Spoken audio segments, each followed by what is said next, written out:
আসসালামু আলাইকুম। আজকে আপনাদেরকে দেখাবো কিভাবে ঘরে বসে মজাদার সিঙ্গারা বানাতে পারবেন, একদম দোকানের স্বাদের মতন। খেতেও খুব মজাদার এবং এটা কিন্তু খুবই স্বাস্থ্যকর হবে। আর আমি এই সিঙ্গারাটির পুরে ইউজ করছি মুরগির কলিজা, আলু, গাজর। আর অলরেডি আমার চ্যানেলে কিন্তু এই পুরের রেসিপি দেওয়া আছে, আমি লিঙ্কটি শেয়ার করে দিব, আপনারা দেখে আসবেন।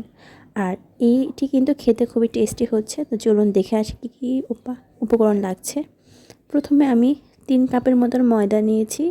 3 কাপ ময়দা দিয়ে আপনি 25 থেকে 26টি ছোটো সিঙ্গারা বানাতে পারবেন। তো আমি এখানে ছোটো করে সিঙ্গারা বানাচ্ছি।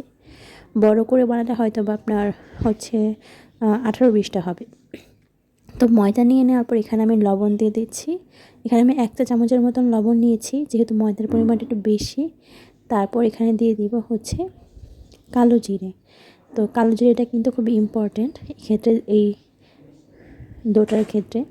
তো কালো জিরে দিয়ে হালকা একটু মিশিয়ে নিলাম। তারপর এখানে আমি তেল দিয়ে দিব, সামান্য সয়াবিন তেল, রান্নার তেলটি দিয়ে আরেকটু ভালো করে মিশিয়ে নিচ্ছি, ঝরঝরা করে নিচ্ছি। তারপর এই পর্যায়ে আমি আরেকটু কালো জিরে দিয়ে দিচ্ছি, কারণ আমার মনে হলো যে কালো জিরের পরিমাণটা কম হয়ে গিয়েছিল।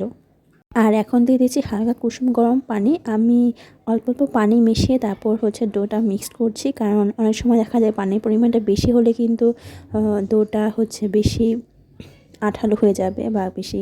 তো ডোটা কিন্তু খুব বেশি সফটও করবেন আর খুব বেশি হার্ডও করবেন না, একটু মিডিয়াম করে রাখবেন। আপনারা দেখতেই পাচ্ছেন ডোটা কেমন হয়েছে। তো এটা এখন আমি ঢেকে রাখবো আধা ঘন্টার জন্য।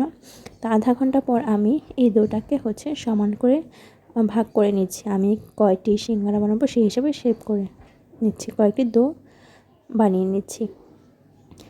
তো এখন আমি এটাকে ভালো করে গোল করে রাউন্ড করে নিলাম, দেন এটাকে আমি ভালো করে বেলে নিচ্ছি। আমার যদিও শেপটি ভালো আসেনি, আপনারা কিন্তু যারা অনেক ভালো রুটি বানাতে পারেন তাদের শেপটা কিন্তু বেশ ভালো আসবে। তো আমার এখানে শেপটা যদিও ভালো আসেনি। যাই হোক, এই পর্যায়ে আমি দেখাচ্ছি কীভাবে এইটা শেপ করবেন। ফার্স্টে একটি ছোটো রুটি বানিয়ে নেবেন, তারপর মাঝখান থেকে কেটে নেবেন। তারপর আপনারা দেখতেই পাচ্ছেন কীভাবে আমি রাউন্ড শেপ করে নিয়েছিলাম। এভাবে রাউন্ড শেপ করে নিয়ে তারপর আপনি আপনার পুরটা দিয়ে দেবেন। আমি আপনাদের সুবিধার্থে আবার দেখাচ্ছি, এখানে হাফ রুটিটা নিলাম, তারপর এটাকে দেখুন কীভাবে ঘুরিয়ে নিচ্ছি, নিয়ে পুরটা দিয়ে এভাবে ভাঁজ করে নিচ্ছি। আপনারা কিন্তু এই যে ভিডিওটি ফলো করলে খুব ইজিলি সিঙ্গারা শেপটি দিতে পারবেন। দেখুন আমি আরেকটি রুটি বেলে নিচ্ছি, এটাকে এবার মাঝখান থেকে আমি ভাগ করে নিব। ভাগ করে নেওয়ার পর দেখুন আমি কীভাবে শেপ করেছি। প্রথমে একটু সাইড দিয়ে পানি লাগিয়ে নিচ্ছি, যাতে এই পাশের সাথে ওপাশটা লেগে যায় যখন আমরা শেপ করব।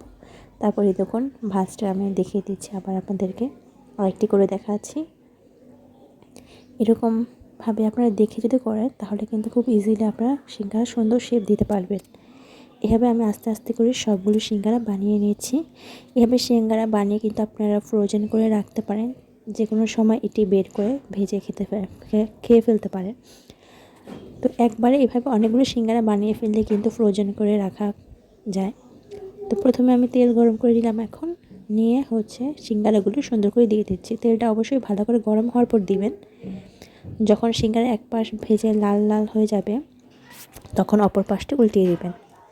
দুই পাশে যখন লালচে হয়ে যাবে তখনই আপনারা নামিয়ে ফেলবেন। এখন আমি নামিয়ে ফেলছি সিঙ্গারাটা, এবং আপনাদের এখন একটি ভেঙে দেখাচ্ছে ভিতরে আর কী অবস্থা। দেখতেই পাচ্ছেন একদম ভরপুর পুর দিয়ে বানানো সিঙ্গারাটা, আর খেতেও কিন্তু খুব মজা হয়েছে। বাসার সবাই অনেক তৃপ্তি করে খেয়েছে।